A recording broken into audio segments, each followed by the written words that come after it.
What's poppin', people? It's your guy Abdul, and I'm here with, Your girl Maria. and this is Too Mic Too Loud. Yes, sir. Woo!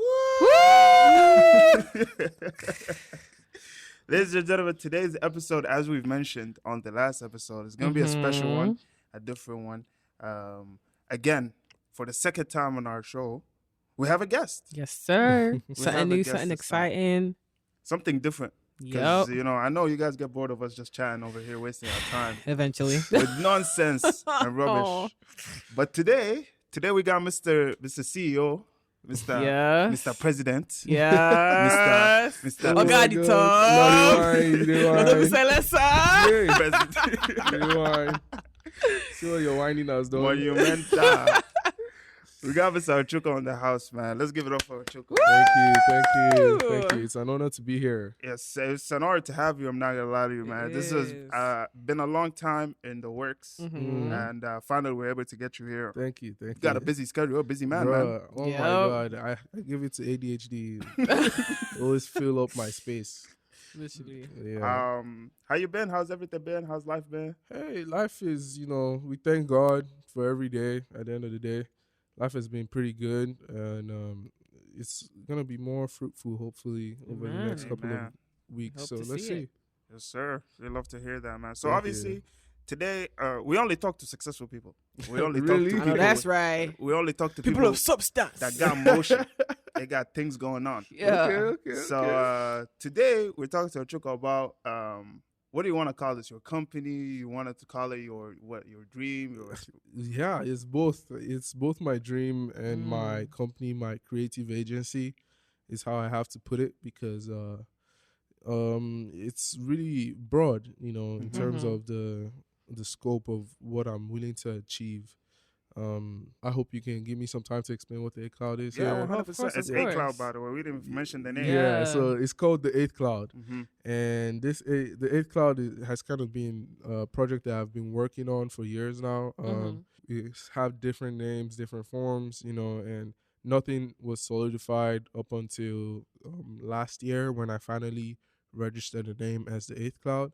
You guys have known me for throwing parties around town and like being related with music projects and stuff like that.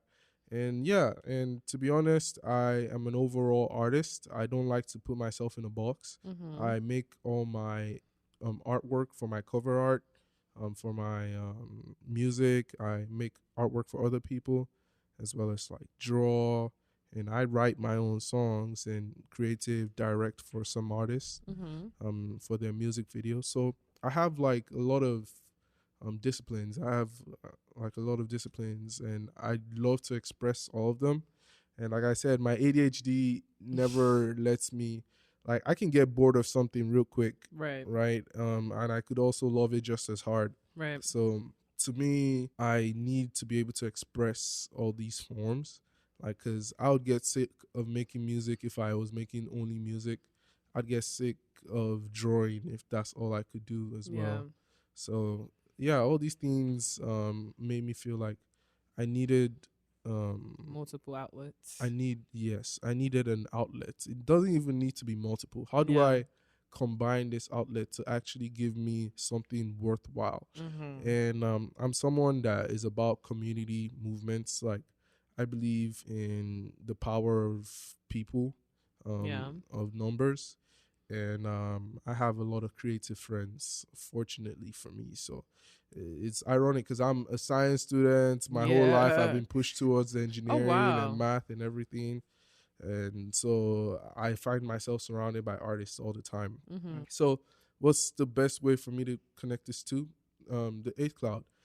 Here we're going to be making a lot of artwork of different disciplines. I am one of the artists on the group, and there's let's see, 2 music artists and 2 visual artists. That's excluding myself. Like, so there's already 4 artists in our group of founding members that do art and everything.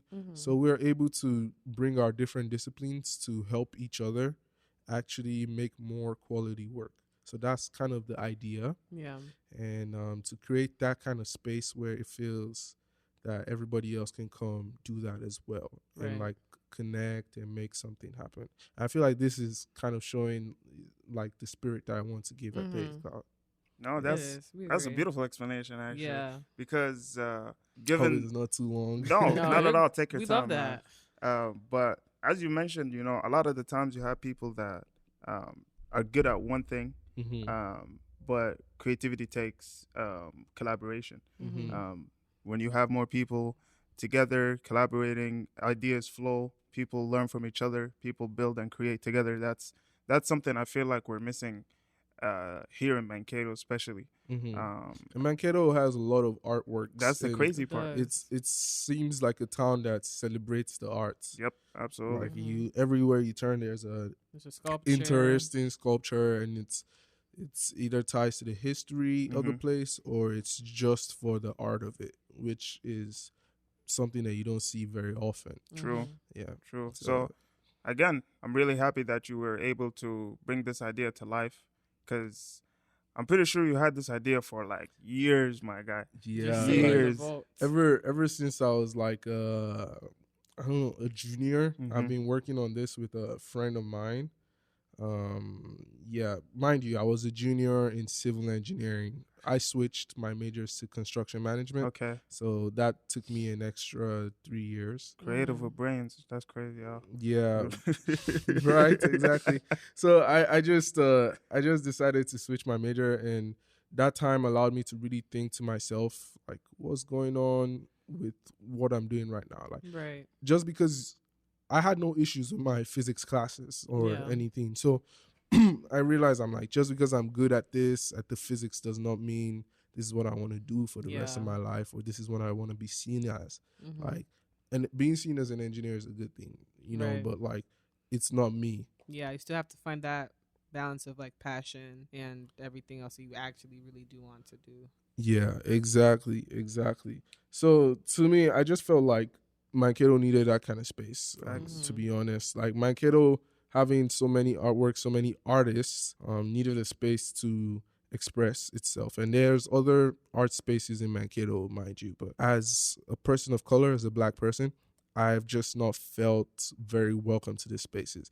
Not that these spaces will drive you away or try to make you not feel welcome. Right. It's just a thing about culture, you know? Yeah, so that was the first part. Second part is I love parties, and I love decent parties, you know, not anything too crazy. A good party, you walk away feeling like, wow, we had a ball. We danced, we had the DJ was great. We had a good time with my friends. Wake up next morning, you debrief. You're like, we need to do that again. Exactly. Like I was here during the COVID period, and that actually is when my vibe for this awoke. And so, like I said, I was switching, trying to figure out what was going on with my life at that period, you know, and this is what COVID does to you. Yeah. So, like, during the COVID time, I started making more music, more artworks. I started focusing more on my artwork.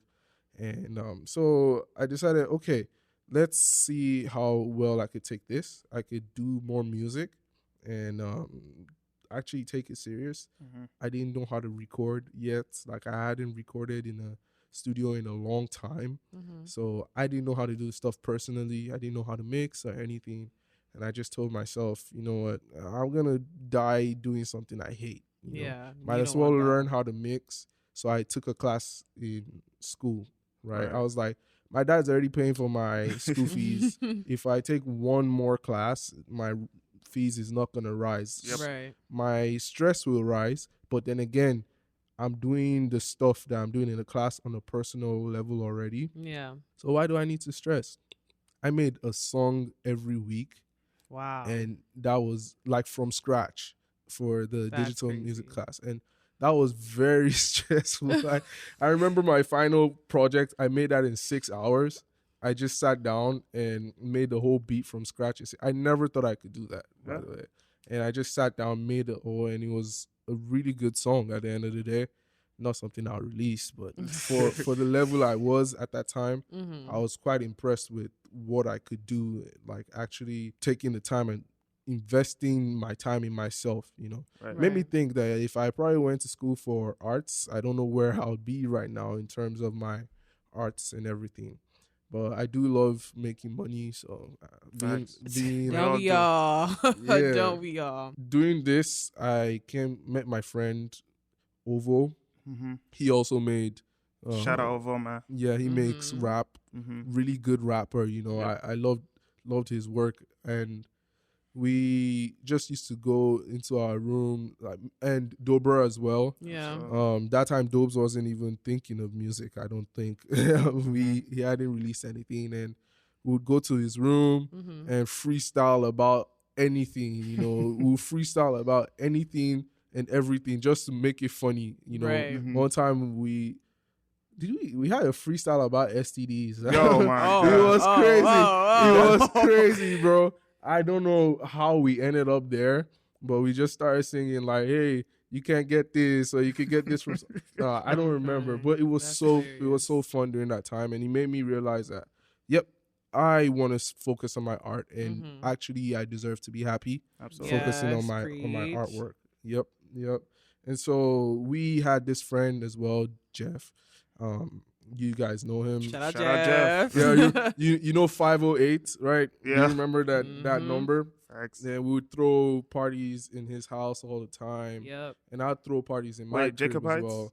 Jacob Heights, yeah. Shit. I also used to throw 100%. parties in my Highland? crib at Highland as I well. remember that. That's one of the first Mhm. parties I've been to. It's so crazy. I still remember that day and the aftermath of that. Let's not get into it. Let's not get into it. it. I'll skip, I'll skip. Yeah, so you know how it's like, and Mhm. the issue with things like that is that it gets unsafe, Right. Mm. and Oh, the yeah. cops come and ruin the Yeah. fun even when we're being safe, right? Absolutely. So I believe that, like, as my kiddo is getting deader and deader by the minute when Yep. we don't have our spaces to enjoy ourselves. So I believe, I could kill two birds with one stone. massive stone, Mm-hmm. and I could create a space where we allow artists perform, Mhm.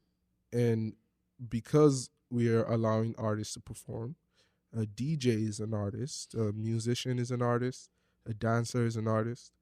It's an art space, and taking that approach, we can now revisit the parties as a performance event, right? Mhm. And that brings down less heat on us. But that doesn't necessarily mean that it has become safe. So to help it be safer, we have like a whole business structure Mhm. following the rules of the town, because there's city ordinances and then Mhm. there's state laws, and gets the proper insurances. Right.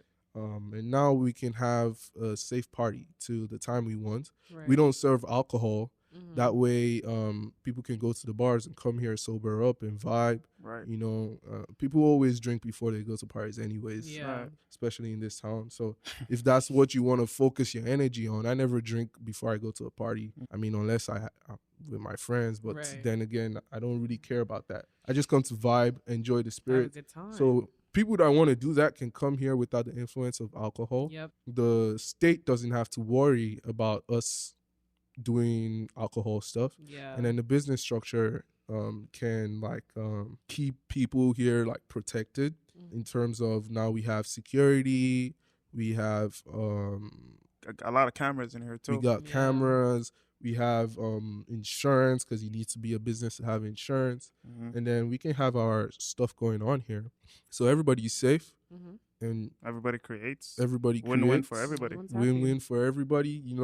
The issues and the scares that I was having, especially when it relates to people interacting, like fights and everything, Yeah. gets significantly reduced, because when it's a business, people treat it with more respect. Right. Right. And then if the cops come, we don't serve alcohol here. It's written everywhere Mhm. on our walls. That's liabilities taken. So our friends and people that keep getting charged $250 and above per For party, bottle. Yeah. per party, because of the cops. Oh, you talking about Yeah. the The fines? fines, Yeah, the fines. yeah. I've had people get kicked out of their houses because of Oh. their parties. Yeah. Like, Damn. and and we are just college students. We deserve a place to let go of the stress. Yep. Right. We deserve a place to create and have like express ourselves. Mm-hmm. Like artists here deserve a space that they could throw art focused parties. You know, Yeah. as a musician, I want to be able to have an underground where I can perform. Mm-hmm. So here we go. We got the eighth cloud for that as well. I have a question. So- Tell us about the inspiration of how the name Eighth Cloud came about. Like, where did that come from? I'm Okay. curious. So I'm worried because it has cloud on it. I don't know. I Oh can go my so far. okay. I don't know. So my name is Ochuko, Mm-hmm. and when I first came here, Where you from? Tell the people. Oh, I know, yeah, but tell I'm people. from Nigeria. Yeah, I'm from Tight, Nigeria. tight. Grew up. I'm a Lagos boy. Yes, There goes sir. Lagos in the building. Yeah. But I'm also Urobo, so Okay. I got that Warri ties as Yes, well. sir. But yeah, so when I came here at first, it was very hard for people to pronounce my name. I don't know why Ochuko is so hard. You know, we'll never understand. Try why Abdullah. It's so hard. What you say, Abdullah? See, for me, I don't get frustrated about it, but like, its actual pronunciation is Abdullah, and for some reason, the is a problem for people. Abdullah? See, you guys, Abdullah? ah. Abdullah. Abdullah. But yeah, I've been through that, but I don't even ask I feel people. like there's like some very slight themes in the names that we just cannot hear because we are not speaking that language most of the time. Yep. Absolutely. Yep. Yeah. Like I can get Ahmed. Is that how you're supposed to say Abdullah? Absolutely not. Don't do that again. Okay. I can, like, bro, like I've heard it say Ahmed. Yeah, like, that's better. That was better. Ahmed? Ahmed. There we go. But yeah, that's my okay. second name. Y'all know that? No, Abdullah Ahmed. How many names do you have? Yeah, I got 4 names. It's a long Okay. story. We're finna get into it some other time. Naturally. yeah. But yeah, A Cloud. Yeah, so I came here. They called me Ocho. Okay. And that's what my boss used to call me. She's like Ocho. Yeah, and it kind of like stuck with me and everything. And so I just kept the 8 going. I started calling myself Ocho to white folks that are struggling with my name, because I'd rather you just call me a nickname than ruin my shit. You know? Facts. Thank you. Please, you Right. understand. I'm not gonna lie. That's why I go by Maria, because calling my name wrong triggers me. Yeah. I don't know. Like my middle name is also Alex, but like, Oh, nah, wow. bro. You know, I realized how funny it was when I was in the middle of calculus class and someone said Alex, and then 4 of us looked up. I was the only black person in the mix. So I was like, yeah, I think I'm just gonna go with Ochuko for now. Yeah, I love that. But yeah, the cloud though is oh yeah, you can imagine where we got the cloud from. You know, We'll leave that to your imagination. just leave that to your guys. imagination. You know. I'm crying. But yeah. At a point, I was like, you know, I was exploring my revenue options. Yeah, and so. I had like a group of, should I say, followers, customers, friends? All the above. Yeah, all of the above. Mm-hmm. Yeah, and yeah, called it the Cloud Farm. You know, and it was a pretty cool name. It's bringing so many memories back. That's so crazy. I you know, it's so crazy. When you said that, it unlocked a part of my life that I like totally forgot. I was like, oh my god, no way. Oh my God, that's where it came from. That makes sense now. Okay. Yeah. Okay. So when I started caring more about music, I used to go by Cloud Ocho. Yeah, and then I just I started working more with Ovo. Yeah. And he changed his name to Ocho Noiir and told me about this collective called the North Side Tribe, which that was the initial name.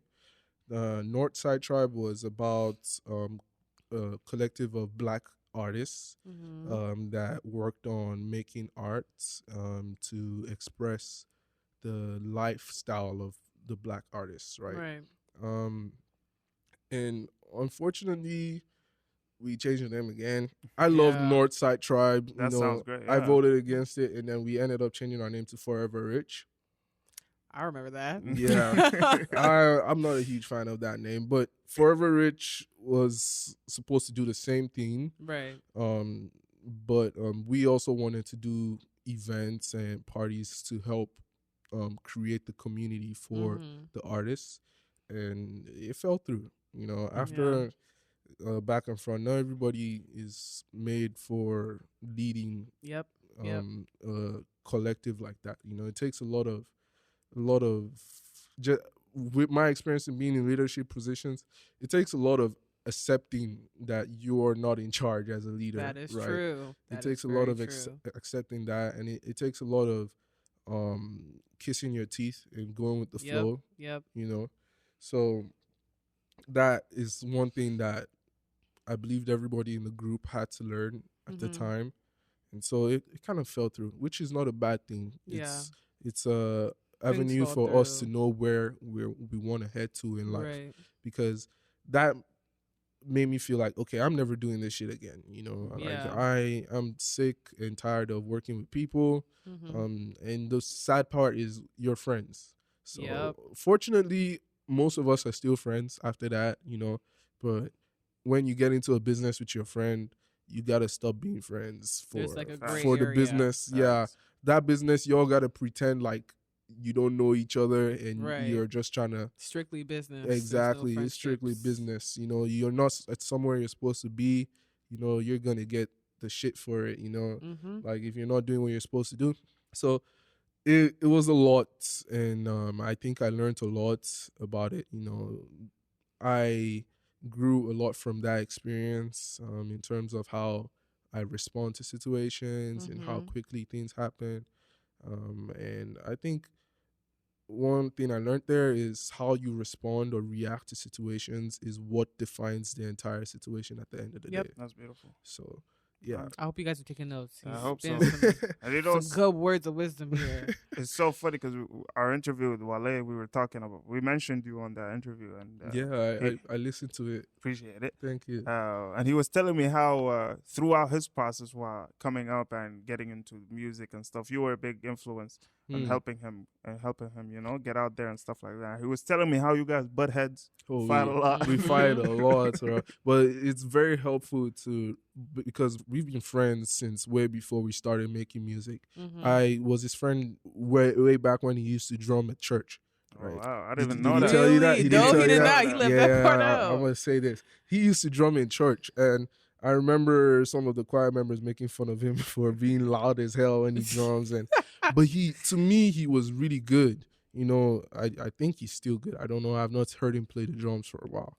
But he was really good. And you could see him expressing himself through his art. Exactly. And one thing about me is I love pure emotions. Like, no matter what it is. That's why I also love UFC, because like sometimes like the fighters cannot pretend all the way through that shit. Like when something really upsets you, you see the fighter change, you see the effect in his mood and everything. I also did martial arts.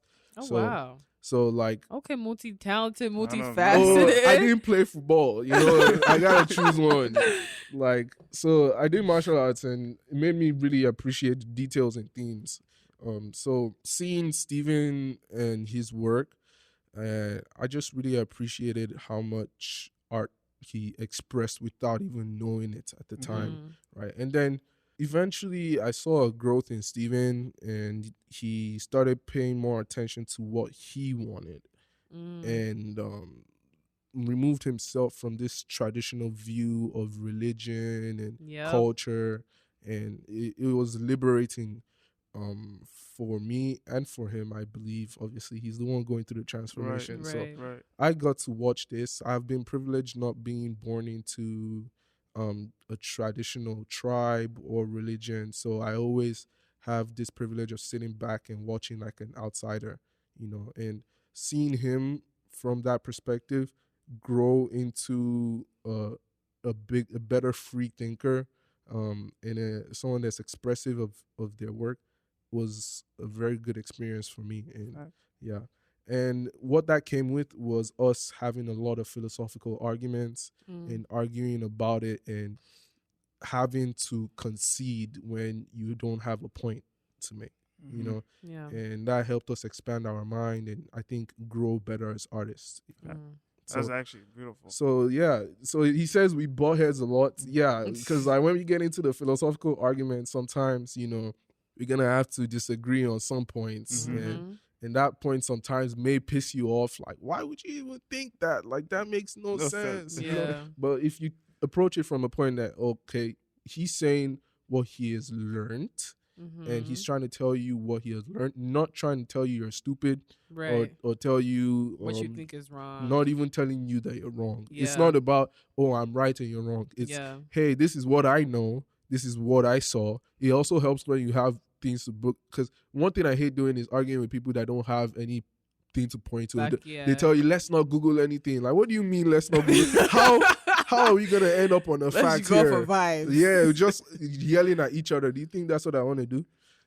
Anyway, so when you're willing to accept that facts are facts, you know, Google things and everything, you're willing to accept that, okay, some things are for the sake of the argument and not necessarily a definition of who that person is, or some things are said in the heat of the moment and not necessarily the way I'm defining it is not the way you're defining it, you know, like I've had an argument where they were talking about saying, oh, I'm better than everybody else, or I'm the best in the world. And one person is like, that's a good thing, and the other person is like, that's a bad thing. And I'm like, what do you mean by you're the best in the world? Like, are you the best you could be for yourself, or are you trying to shit on everybody else? Like, that's what makes the difference, right? So when you're willing to go down to the definitions of those nuances, you tend to reduce your fight and increase the arguments, you know, because now you have some ground to stand on, and that's where we've been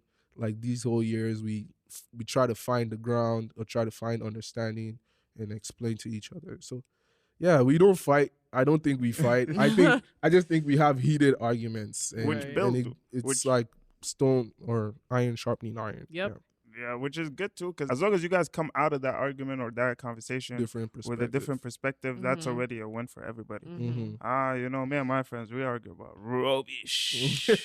Rubbish. I swear. I'm not even gonna lie, so props to you guys. Right. Oh my God, yeah. I love arguments too. Like, I feel like they're pretty fun. Yeah, you know, I agree. It's not for everybody though. Some people hate me because of that. It's like it's an acquired taste. I'm sure you get into a lot more with all of this going on right now, like cloud and stuff. So I'm looking forward to it. Prior to they had friends that I had that like they told me, oh, Trump will favor my family. Trump will favor me and this and that. And I'm like, okay, I was on that side. Let's not get into that. Guys. Yeah, it's my bad. Because we can get political. my bad. This guy made promises, man. He made promises. Bro, he didn't follow through. Next thing you know, I'm over here being chased by ICE. I'm like, hey, what's going on? You know what's crazy about making promises and not following through is when people tell you that he is not going to follow through based off of stats and facts. Literal, and like it's out there. I'm like, this is a guy that doesn't pay construction workers, bro. Like, what do you think he's going to care about you? Like, nah, that was a lesson learned for myself. Oh, you learned that line? Humble. It's a cult. Oh my God. Humble. It's a cult. Oh my God. Kool-Aid is far too strong. I feel like he got the finance bros, bro. All the guys that like making money, they thought that they were one of those. I'm like, nigga, you're not the 1%. No, you're not. And it's so funny because, like, look at the economy we're in now. Yeah. We're all fucked. The only people benefiting is the 1%. Yep. Their wealth has been growing. Which is crazy because I watched his inauguration live. And I would, look. Hey, you say let's not get political, but in my opinion, like art is political. Art is political. True. Art is political. You're interviewing an artist, bro. In like, fact, I'm not like other artists that are shy. You're meant to be shaken up. You know, you're meant to feel uncomfortable. I'm not here insulting anybody, am I? We're just talking. I'm just speaking facts, you know. Sure. And I was watching his inauguration live, and I remember at some point I was looking at the screen, and it was just filled with 1%, like Jeff Bezos, Mark Zuckerberg, Elon Musk, who's Apple CEO. That. None of these, and they were sitting front row seats, like right next to the guy. I'm like, what happened to Congress members? What happened to Vice President? That is ironically the best part about this nigga's stuff, and the weirdest part too. He shows his hands like the worst poker player ever. That's Right. He shows his hand, And he still wins. But us like the worst poker players ever too. We just let him go ahead with this shit. Like every time. we don't force him to fold. Like, man, I don't know. It feels like people are waiting to things get to the worst possible case before they react. But I've never seen anybody that has successfully dodged a bullet wait for it to get to his face. That's true. That's a good point. That's a great point. Like, you just gotta, take action when you gotta take action. Like, and then deal with the consequences later, based on what you have. Yeah. That's what he did. Right? Definitely. So you gotta follow this stuff.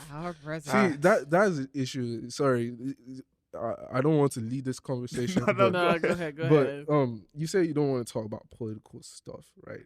But where is our responsibility as artists to talk about political stuff? Because if Kamala Harris can be thinking to hire Megan Thee Stallion to dance on stage to bring her guests there, shouldn't Megan Thee Stallion be more active in politics? Because that's you promoting. So if you're not doing that with right intents, right? Aren't you being like deceitful to your fans? That's absolutely right. Facts. Like, point blank. That it's let us know who we're supporting, bro. Like, I don't want to be listening to R. Kelly's music. Like, now that I know who he is, I don't listen to his shit. Like, I don't try to. Right. I don't want to. Like, see, we talked about this in our last episode. When it comes up, I don't skip. I mean, I don't care if I'm in a public setting, like, right. But if you're not controlling you're the not music. finding, like, David's stuff. I had to take his shit off of my, like, I was literally scrolling today and I just saw that he just got arrested for the girl's murder. Who's David? Oh, David, the girl's murder? Yep. I had to take his stuff off my playlist because I realized at some point that I was singing this nigga's song out loud with my heart and everything, right? Yep. And then you're out there. I'm someone that sings in public, right? Yeah. And I'm like, what's the romantic homicide song? Like, I'm singing that, and I'm like, oh, people can hear me. And people might know about this guy's story. Right, and then they're going to start looking at you and they will look at me like I support those kind of actions, But that's the question, like, how far do you want to separate the art from the artist? Like, how far is it just because it's really good art we should separate it from the artist? Like, I agree that art should stand alone from the artist. Like, I really do agree with that statement. But at the same time, artists also should care about the political impact that they're making. Yep, and the like, image, the overall image they have exactly, because that matters at the end of the day. It deeply affects our people. Like, when we're singing more about, I feel like black music overall has always been very sophisticated and 100%. like tells like really nice stories and everything. Yep. So like, depending on how we portray it is how people are gonna consume it, right? That's what we think, right? But not necessarily. People take whatever they want to take from that shit, right? And depending on what previous biases they already had, they're gonna apply it to the stuff. So we have Rich Homie Quan singing "Ooh Ooh Ooh Ooh" with his Glock in his hand, right? His money and everything, and us, we see a black man that has gained security for himself, and like both financial and personal security for himself, and is celebrating it and vibing. However, certain people would look at that and say, "Oh, he's a thug. He's a thug." That is already politics, bro. Yeah. And these people are gonna make voting decisions based off of the image they've already seen. So I believe as an artist, like when you do things that people are gonna eventually interpret in their way or the other, right? You should do it very intentionally. Facts. That's just it. You should do it very intentionally. Don't just make art just because, especially if you're gonna do it commercially, you're gonna push it to everyone. Right. Don't just make art because making money for you or something. I'm making money or I want to be popular, like. Because at the end of the day, people do absorb that and live that lifestyle. Yeah, there should just be a a form of social responsibility. Okay. Yeah.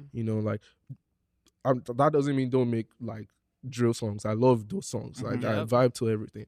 Like just be aware of what you're putting out. Yeah. And the lifestyle that you're living, and help people understand the difference between right and wrong if you can. You know, like don't just blur the lines like 100% of the way. Like don't just do things that are gonna affect people's lives and not care about the effects you're making. I feel like the most you can do as an artist is care about what you're doing, because then it affects the kind of work you're bringing out. So at the end of the day, you feel like an artist does have a ethical and moral responsibility to his fans. Which is nowadays in their artwork. Like all these what's it called, artists that we're seeing from the past that were singing about little girls in their song and everything. Like they back then they weren't thinking about getting caught or anything or anybody caring. They thought that this is what their fans like, right?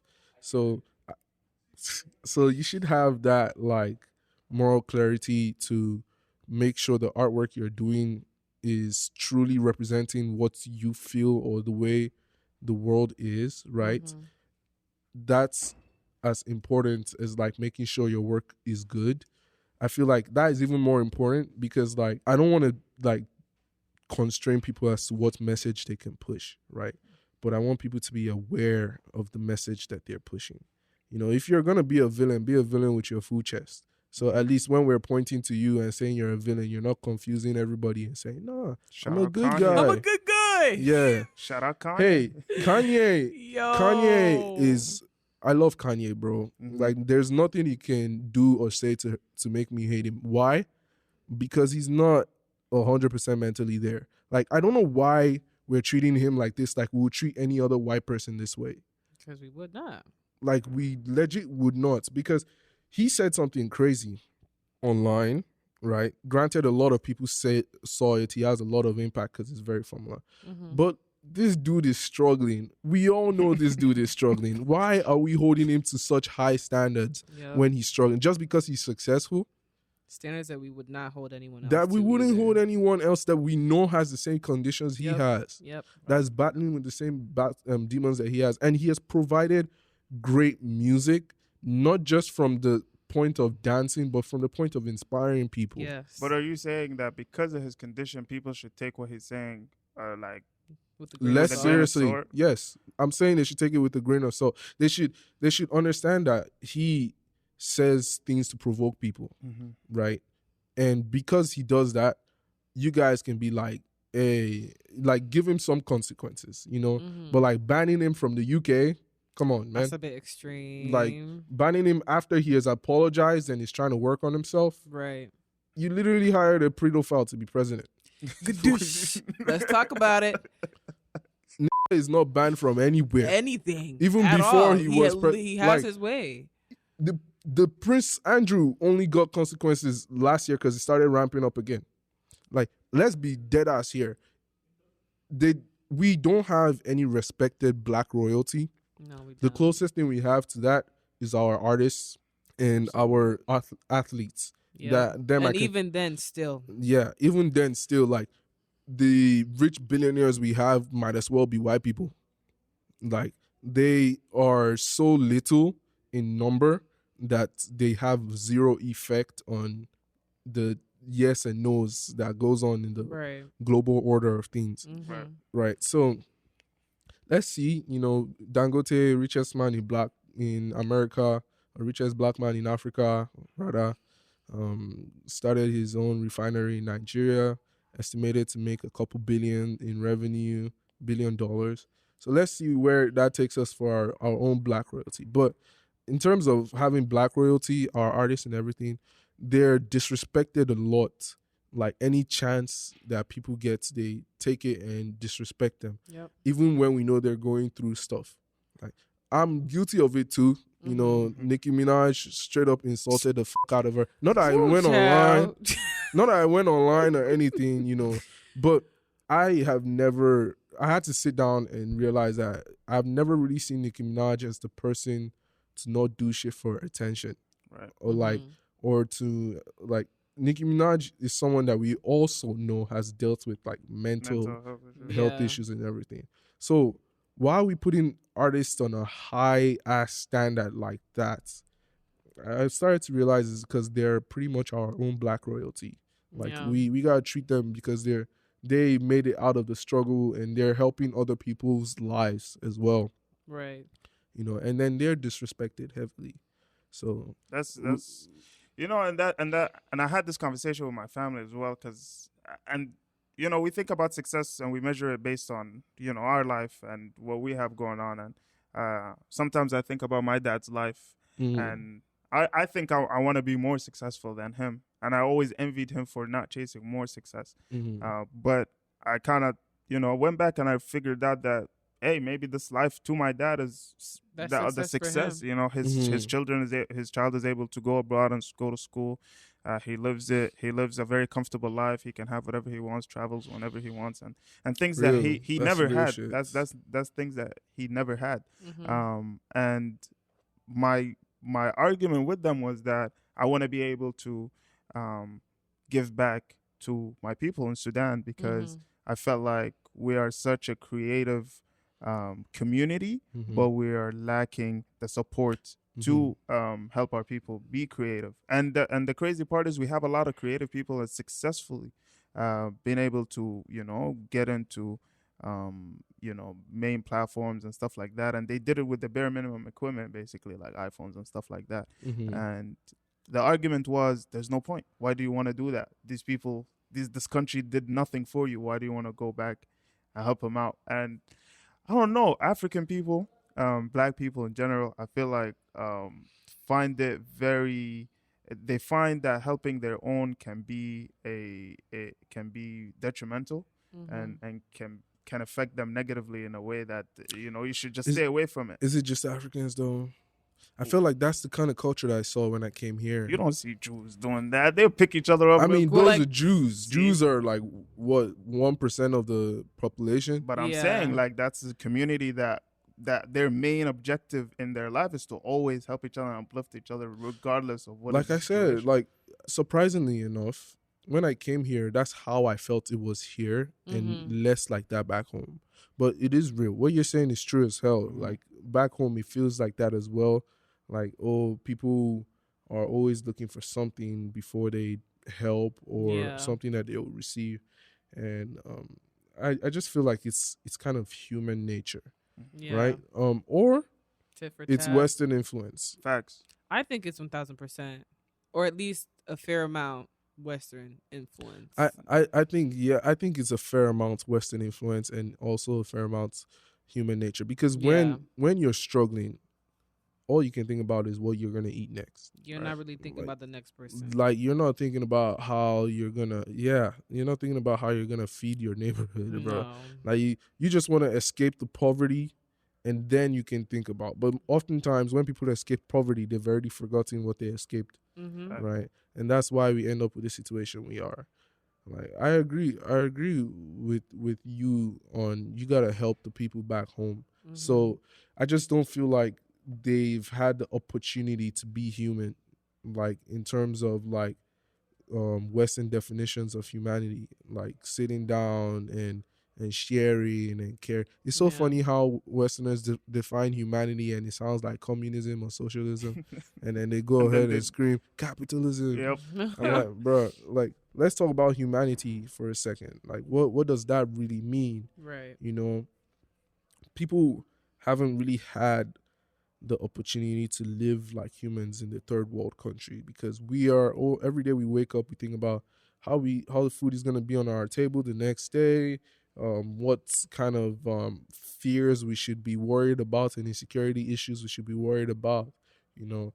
And the fact that it just feels like when your government isn't effective enough, it feels like you're in the middle of a jungle, and anything can go down, and what's going to happen? Your house can start burning, the government doesn't work well, and there's no fire truck to come take that shit down. You lose everything you've worked for in your life in one go, and then there's no infrastructure for you to make it back up again. No resources, nothing. So like, everybody's in survival mode. So that's why people back there would tell you, why are you helping everyone, you know? But Yep. us in the diaspora that we're not settled. People still want to kick us out everywhere we go. Mm-hmm. You know, like feels like internationals are the new world Jews. You know, Facts. Yeah. like they call us illegals, Mm-hmm. right? Aliens. Aliens, immigrants. They've On- turned on immigrants to stolen a swear land, though. word. You're a bloody immigrant. Bleep. Might as well call me a Jew, you know. And I'm then I know crying. that's how you're really feeling, you know. Like you want to turn my identity into a derogatory term, Right. like your country isn't looking for me, you know. Like Mhm. they want brilliant minds. They want people that, you know, are willing to help the GDP of the country rise. Yep. Mhm. Like I can't believe some couch potato is over here calling me a person stealing his job, and they can't even solve the same level of physics or math that I'm solving. Absolutely. You know, Talk Yes. about it. that's generalizing. Well, like a lot of these people are just straight up racist and everything. And so like helping your country is the best way to go, because even though you're helping this country while you help yours, Mhm. right, they would still kick you out. Right. If you can go back to a place where everybody is living a good life, that's not a bad thing, you I know. know. And I'm not asking, like, well, the way I was trying to explain it is that I'm not saying donate money, give money for, because that doesn't teach anything. That doesn't help. That does not help. I'm just talking I'd rather about you buy food for people than Give donate. them money to go and Like- buy food. and again, that's not something I'm more interested in. I'm more interested in actually helping my community, you Creating know, those create resources. their what is in their head, Mhm. whether it's musically, you know. My idea is creating an academy, something just like A Cloud, but in Sudan, where people can go in there, create, Mhm. and, you know, business is business. I'm gonna make my money at the end of the day. Don't get me That's twisted. it. But Yeah. that's my way of giving back. And if every single person from my country is able to give back in their own way, in their own fields, Mhm. that would be that can help uplift a nation. And that's my problem, is we got our top brains, top scholars, top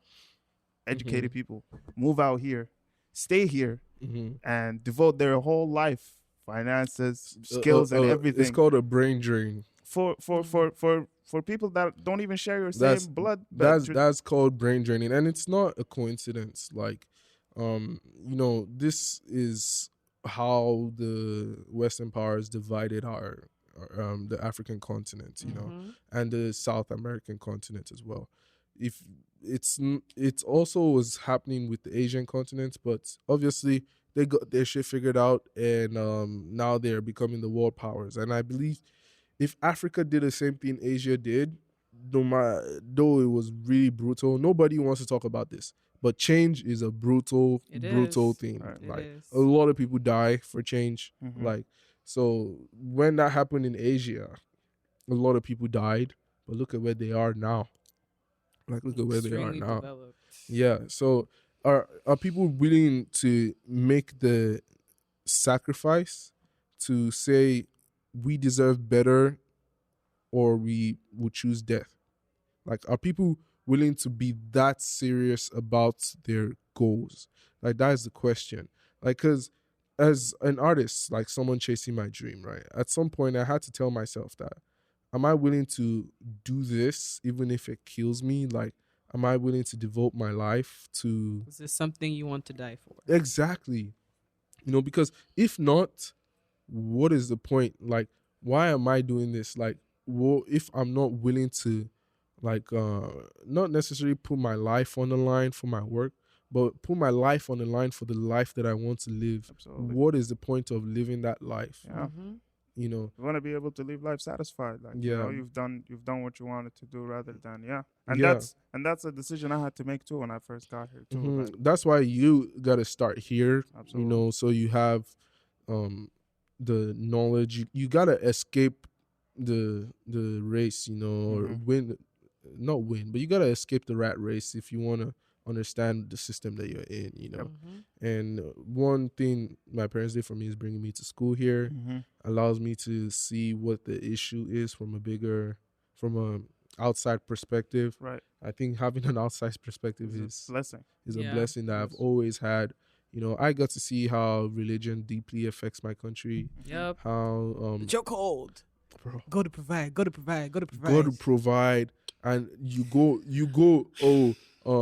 This is God's planet, and then you go around and kill every animal that you see that you don't agree with. The math is not Because matching. because an owl can turn its head 180, it's a witch now. Yeah, black cats. Oh, don't Bruh. let the black cat. It's I a saw witch. when I went to Nigeria.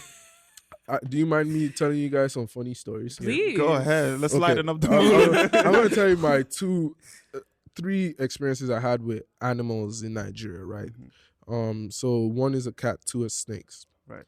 The first one, not really that eventful. I was walking home from school, and I see a bunch of people in front of this shop that I usually visit all the time, and they're all like arguing amongst each other. I'm like hella confused. I'm trying to act like I don't know what's going on and just walk away. And then all of a sudden, some dude like pulls out a broom from somewhere. Someone like returns with a broom. Yeah. And he jumps into the gutter. So I'm like, hold on. Our gutters are like deep. Yeah. So it's not like American gutters where it's like No one's just Yeah. casually like that's not jumping even. into It's not a even gutter. It's not even a gutter here. It's more like just a path for the water to Right. flow. Right. You know. It's a drainage. It's a Yeah. drainage. Yeah, it's a It's a drainage. drainage. Yeah. So our gutters, you know, you can get into that and everything nasty, but hey. So dude jumps in. I'm like, what the hell? I walk up and there's a black mamba. I know my snakes, right? I used to have 2 pet snakes. See, it's weird, man. Can't be doing that. Hey, Man, like I'm not judging. I appreciate nature, and you know, like I said, I was given the opportunity to live out of traditional things. Mhm. Right. So I spent my time appreciating animals and Right. everything. But I see these niggas jump into the gutter, and I'm like, what the hell? There's a black mamba there. Mhm. And this black mamba is running for his dear life, right? In America, if there's a species that's not a danger to the community in terms of like House population, spider and stuff like that. Oh, you're talking about population wise, even if it's if there was a native rattlesnake in your house, and you kill it because you're afraid for your life, that's understandable. But if it's outside on the street, in its own environment. on its own Right, it's in its environment, natural knowing that habitat. this whole estate, because I lived in an estate, this whole estate used to be a swamp. Like I would be walking home from school and an alligator would walk across the street, right? This is the kind of place you're living in. Why are you chasing the wildlife? Like, you know where you're at, bro. Right. Like, why are you chasing the wildlife to his home to kill it? It makes no sense, Right. right?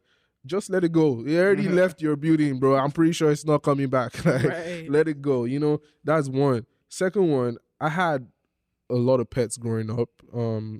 I had like 8 cats at one point. We had a large compound, so it was easy to have that many pets Right. without Yeah. worrying. So I had like 8 cats, and of those 8, 6 of them were kittens. So I went on a walk. I just come back from school here, and I just wanted to go get something on the end of my street.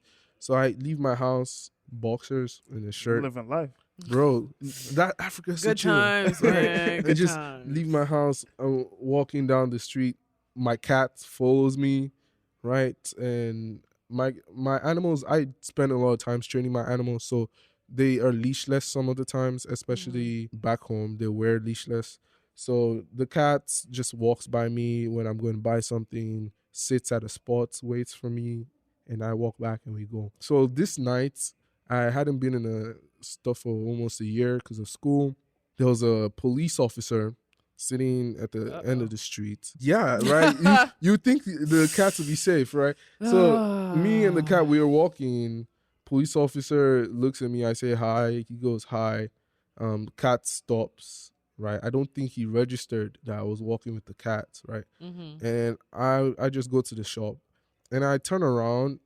And I see this dude holding a stone in his hand. No like way. a big stone, this police officer. And I'm like, that's funny. I was just with my cat. So I walk back and I'm like, sir, what are you doing with the stone? Like, what's going on? Like, what are you trying to kill now? Because I thought it was a snake.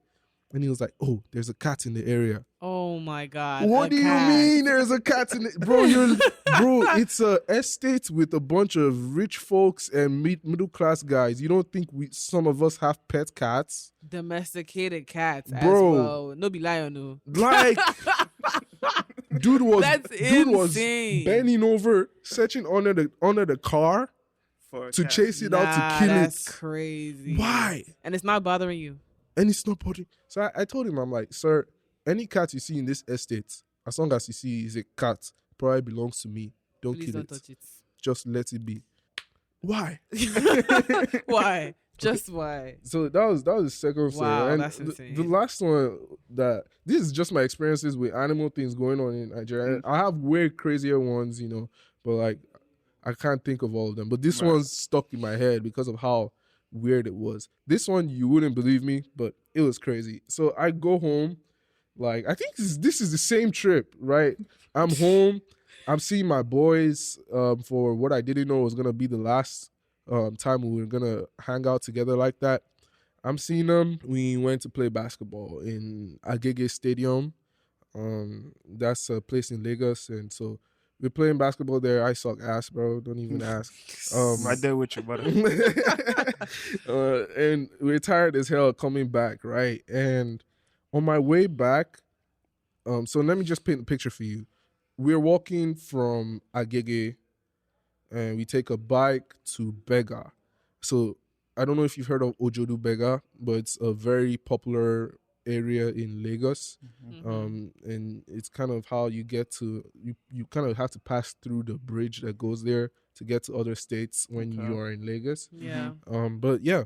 So it's very packed. You know how it be in our countries, like we got lines of people on the road. It's not like here where they say, the road is busy, and then it's like two lines of people at max, like the amount of people we have on our streets is like a classic concert. Yeah. Right. It's all right. Right. So that's how it is, like 4 lanes of people and everything walking. And to my left, because we're walking towards the Sherry, so to my left is Bega Market. In this market, like people do jungle justice, things go on, but it's like a very popular market, very rowdy and everything.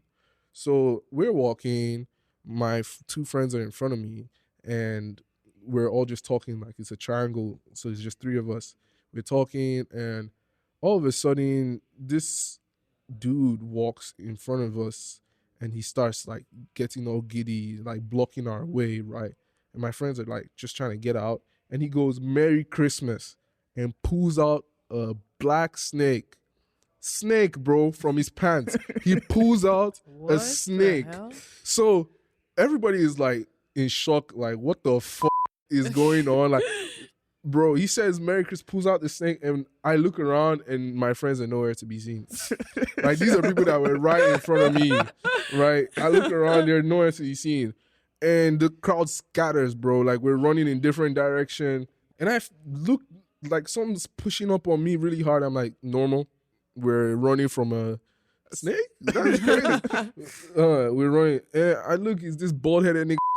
And I'm like, what is this sun getting my eye?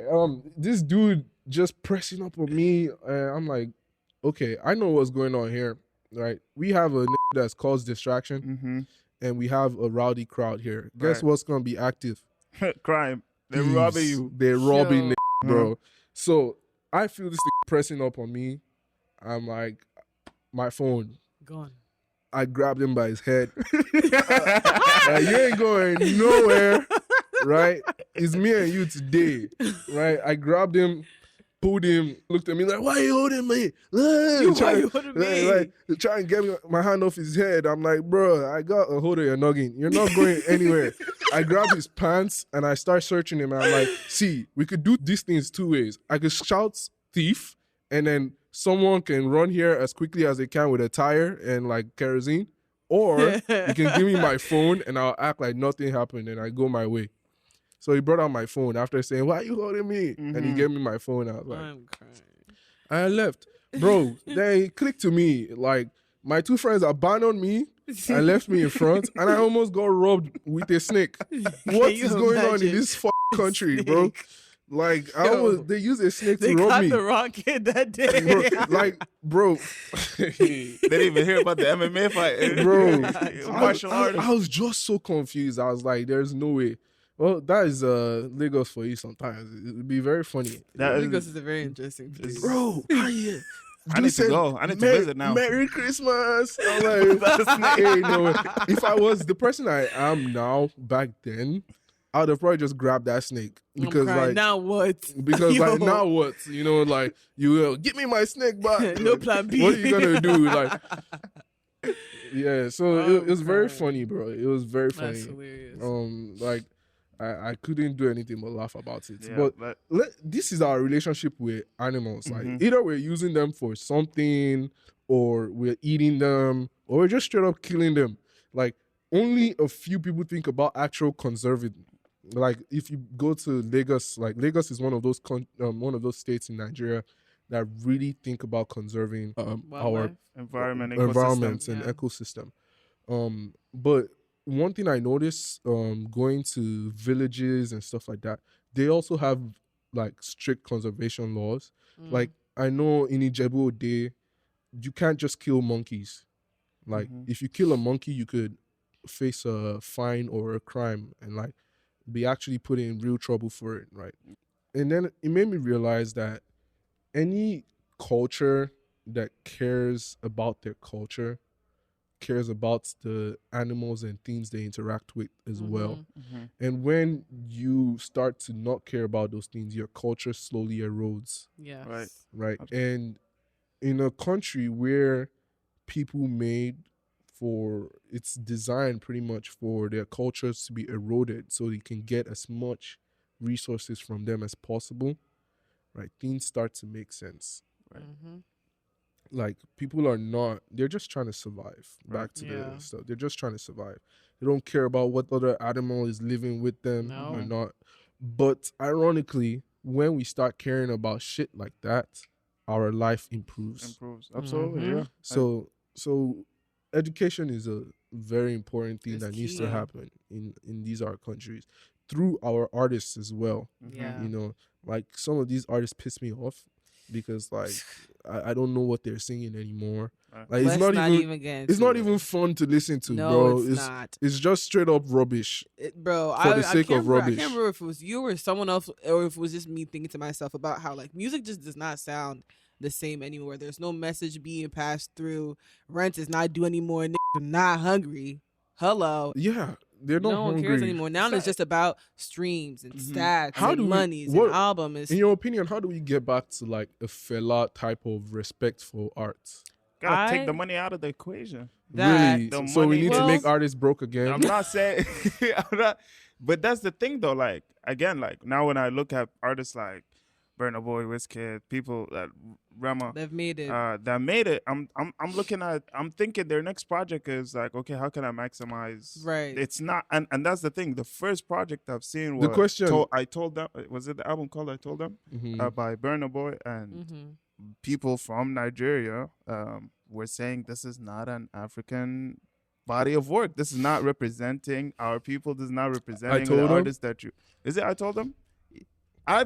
Thing is, see, I'm not Nigerian. I love the album. I love the album, and I thought that was a great album. See, but again, they made the album for the Western world, and the artists are becoming more Western. From my parasocial perspective with Burna Boy, is it I Told Them? It's the last one. Yeah, the blue with the one with the. 1 second. Yeah. See, I know my Burna. the issue. The thing is that I feel like Burna Boy is like just an exhausted artist. Like Don't let Wale hear you. I believe he's tired of the bullshit, like from Nigerians. That's what I mean by exhausted. Yeah, like being someone that has grown up looking at Nigerian media, bro, and the way we react to situations, bro.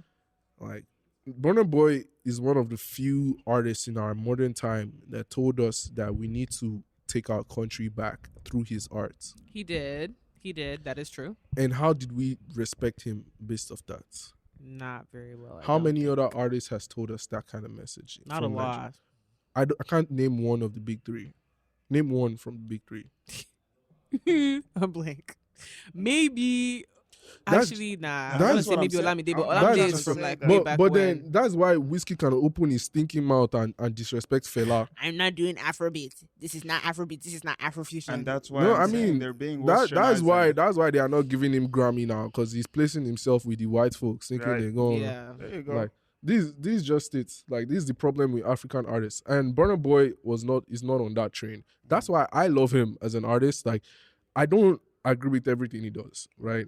That I feel, like I said, we can't hold artists to the highest of standards. They're artists; they should be allowed to express themselves as much as they want, and we should be also nuanced enough to understand that these are artists expressing themselves as people, and they should be mindful of what they put out there, which is why I like Burner, because his last album, Signs of weakness or no signs of weakness. Love Damini, Oh yeah. that was a really great album, 10-10. bro. But I feel like before we got to the point of this is a great album, everyone's like, "Oh, this album's trash. This album's trash." Come to Because- concerts, sardines. Because these are used to rubbish. Like, everybody has been singing, my body na meat pie, my body na meat pie. Like, Not too much, though. I loved that song, mind you. I love that song. But then, have you seen what CK did with that publicity after? Dropped 3 ass songs back to back after that. Like, come on, just because the last one was financially good does not mean that's where you should die on, bro. Right. Like, It shouldn't make end there. art. Don't Keep make it going. We're tired of this repetitive commercial bullshit. Just Yes. make art, bro. There's a select few artists that you can tell that, yeah, they put their foot and their soul into this. But you can sense the lack. I feel like you can sense the lack, because I feel like I especially, when it comes But- to listening to music, I'm going back to the old stuff. I'm going back to the old Exactly. Wizkid. That will never fail But me. no, I don't even hate what Whiskey is doing now, because in my opinion, Whiskey has never been bigger than just talking about money and girls. Like, To be honest. like the only one time he came close to that was the Ojo Elegba song, Yes. Yeah. And that's it. That's all. and that's as But much as I even know. then, it was way back.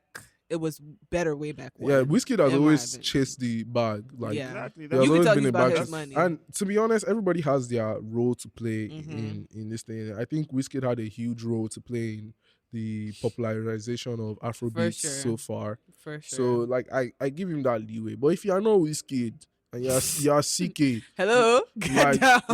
you gotta realize where you're at. Like, Yeah. like Wizkid at this point, him making money is part of his art. Right. Like, because we followed his whole journey. You know, Mhm. we understood it. Like, the way a random artist cannot come and do what Justin Bieber did the other day, Yeah. and just sit down and Sit down play and- YouTube Yep. videos. Yep. Mind you, that's not the only thing he did. But Yeah. like, another artist cannot just come and do that, No. right? They will not get away with that. But the stress that this has been through, that for him to have something so chill like that, Mhm. it's very relatable to us, and so we Yes. can vibe with that kind of thing. Yep. But if someone that, I don't want to call any artist name, if someone just comes and gives us that kind of performance, we'll be like, Oh, what yeah. kind of rubbish is this? Yeah. Coachella might even ask for their money back. Nah, for real. Like, bro. And now you're banned from performing. So I think this is a key thing that most artists don't get, Mm-hmm. right? Like, a lot of visual artists get it, you know, Yeah. because it's easier for visual artists to put themselves in context, because that's what they're working with most of the times, Right. you know. But like, as a music artist, you write a song, you don't know what context anybody's listening to it from at the time they are listening to it. That's why Kendrick Lamar write a song about him trying to be all right with his homeboys, and then people turn it to a protest song. You know, Mhm. like, you don't know the context. So how do you provide proper art?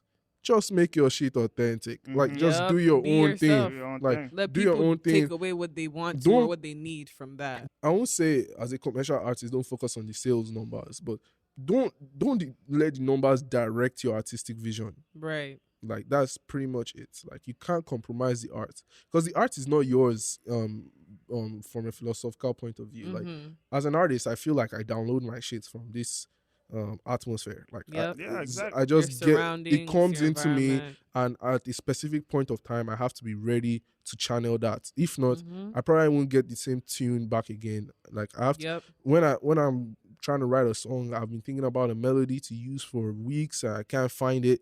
And then I'm sitting in my parking lot, and all of a sudden, something hits me. And act on it. I have to record it like right there and Yep. then, because I know that I'm gonna try. If you wait, it's gonna escape you. I'm gonna sing it on the wrong microsecond. You know, Mm-hmm. the beats might be off. I don't even know that's Yeah. just how it is for artists. So you gotta be authentic to actually give good art, in my opinion. Mm-hmm. You know, It's just being. I feel like it's just being stripped from, you know, the example we're using is Afrobeats, but the more mainstream the Afrobeats becomes, the more reliant we are on numbers, streams, sales. Yep. And that wasn't the case back in. No.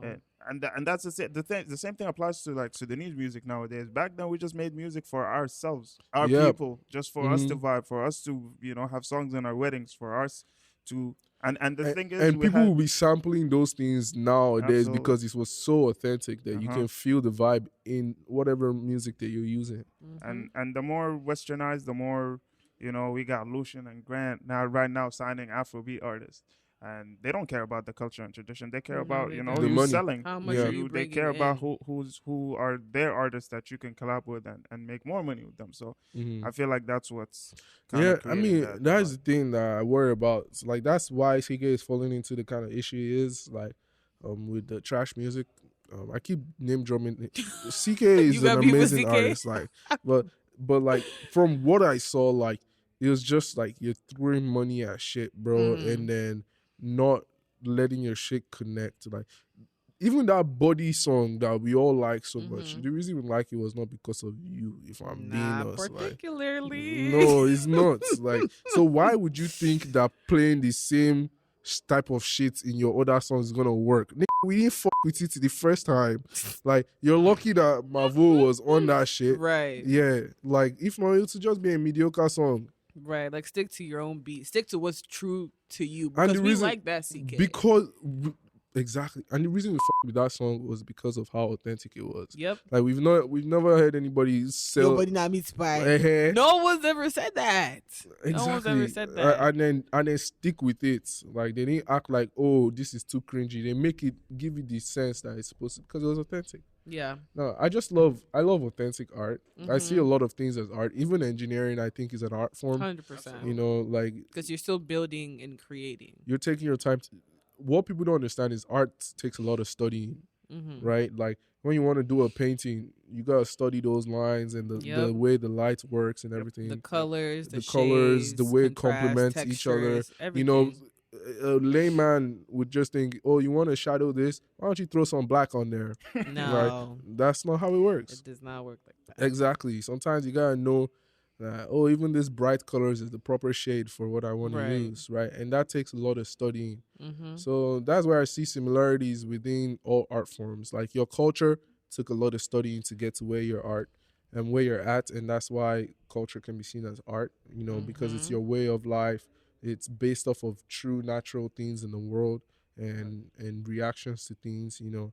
I think art is literally just our interaction with the physical world and how we choose to do it. Yes. Do you choose to be disorganized every single time? That's your art. And if you choose to be organized, it helps you see the art a lot better. But yeah, that is your art, you know. So That's a good point. I love art, like, in terms of when I look at it that way.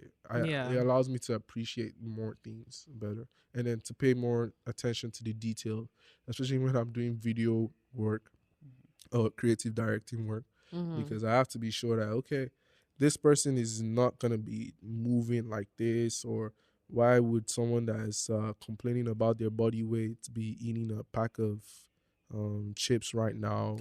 Like, if they are eating a bag of chips and complaining about their body weight, why are they doing that? You know, like simple things like that explains the art in people's lives. And yeah, that's just how I like to see it. We need more of that. We need people to be more conscious about how they present their art, because it genuinely does mean a lot to the viewer when they see that the artist themselves is putting in. It means a lot to the viewer. Absolutely. Yeah. I got one more question. Oh, sorry. No, I mean, you're y'all been good. You're for a good. long time. No, you're fine. I'm sitting here thinking, yes, we got him. He's just like us. He's just like us. He loves I'm to a yap. professional yapper, bro. No, we love that. Trust us. We Right, show. we struggle bad. But with all this being said today, what are you hoping comes forth from this? What are your next steps? What big plans do you have? What should we, as your community, essentially, look forward to? So from this, I want to grow a lot of artists. I want a lot of artists to be able to build that community themselves and be involved in building it. I want people to kind of like take their minds off of just streams and focus on creating the art that they want to, right? We will do the streaming part, Yeah. we just want people to like do art and enjoy the art they're making. Personally, growth as an artist, like I said, it depends on what you want with your art. Not everybody that is gonna do art here is gonna want to be a professional artist or want to grow with their art necessarily. But me personally, I want to grow in my art. I want to push it to people and make them see the world from my perspective through my art. And then I also want to create a safe space for Mankato college students to be able to have alcohol-free parties and support their friends that are doing art as well and making this stuff. Yeah. That's my goal from it. It's nothing too grand. Just let people enjoy art and express art pretty much. That's I love great. that. Yeah, we love to see that. Man. Hopefully the financial part, is a lot of It will work. calculations. It will work. Trust me. As long as your intentions are pure and you put in the energy that you're putting into it, everything else will work out. And I'm sure, as much as I appreciate what you're doing for people like me and Maria and others that are here in Mankato, others will appreciate that too. Like the people that want the space to be for them to, experience new artists, experience new music, experience new energies. All of these stuff will come together and figure it out. So I just want you to focus on what you have already created and how far we've gotten. Just having the space right now and build it. This space is a great opportunity for us here. All of us. Yeah. That's the thing. Like once you create opportunities, let's hope we have goal scorers that are gonna Absolutely. because once one person goes up, everybody coming up too. Yep. Yeah. And the beautiful part is you're in a community where it supports that. Like, just our campus alone has so many people that want to have the space to be able to create.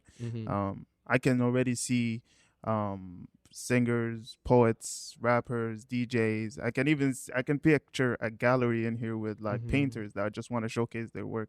And not only to other students, this space can be an opportunity for people to, be able to put their work out there, invite other artists from different cities to come in here and showcase their. Trying to make it so that I can invite like really important people in the art community. Yes. Not just the art community, but like in the space too, because some of these people get, I don't know where these businesses get their artworks from. Some of them get them from local artists, which is great, but I want 100% of the works here to be gotten from the artists here, right? And just invite the mayor over here too. Let her come see like the kind of people that are here and why Mankato deserves a safe space like this. It provides the credibility that we need for us to be able to confidently present our work. Like, hey, this is what I do, this is where I create, and 8 Cloud is behind me. Exactly. This team of other creators are also doing the same thing where I'm at. You can come and check it out and stuff like that. So from the bottom of my heart, I appreciate what you're doing. Thank you. And I really hope that you keep doing what you're doing, because this is important. This is really important. I feel like we have enough engineers, man. Yeah. We have a lot We of need more engineers in art. Africa. We need more art. We need people that love art. And Mhm. honestly, being an engineer does not mean you can't be an artist. Absolutely, yeah, Like, 100%. you can Being do- anything else doesn't mean you can't be an artist. Exactly. But it's very important for you to recognize that part of yourself Mhm. because it would go a long way in everything that you do. Like it Yeah. would show itself like Yeah. in everything that you do. You know? Yeah. Hey, man. Ochuko, Wow. I'd like to thank you, man, for coming into the show. Thank you so much. Giving I really us- appreciate it. I feel like this is the deepest, most intellectual conversation we've had yet. 1000%. And I'm sitting here. I feel like Thank my you. head is swollen. Like, yeah, I'm gonna go read some books. Yes, Mhm. I'm gonna go Thank back you, home and thank you. definitely, while I'm editing this, I'm gonna be thinking a lot more about what we've talked about. Yeah. And once again, congratulations on space and to many Thank more you. wins, to many more Yes, successes. sir. And, Yeah. shout out your pages, shout out where they can find Please, you. tell us where Thank they more. you. can- Yeah. More. Check out the 8th Cloud on Instagram, and look for Ochuko Noiir on Instagram as well, and on anywhere you listen to music. Actually, I put myself out there, so look for me. It's OCHUKO NOIIR, and the 8th Cloud is the 8th Cloud. So. We try to make it simple for y'all and put the Yep. name as we got our name as our what's it called, username. So Yeah. it's perfect. Yeah, Yeah. awesome. So Awesome. thank you guys so much. Thank I Thank really you for being appreciate part it. of it. Thank you guys for tuning in to another episode of sir. Two Mics Too Yeah, Loud. y'all should keep tuning in every week. We Yes, need you out sir. here. But don't forget to follow our social media accounts at Number 2 mics, number 2 loud on Instagram and X And- and Tune Into It. Our episodes every Friday at 11 on Spotify, Apple Music, Amazon Music, iHeartRadio, and YouTube for the free ski. for the free ski on Two Mics Too Loud. Yeah. Thank you guys again, and we'll talk to you guys again next Friday. Deuces. This is that's fire.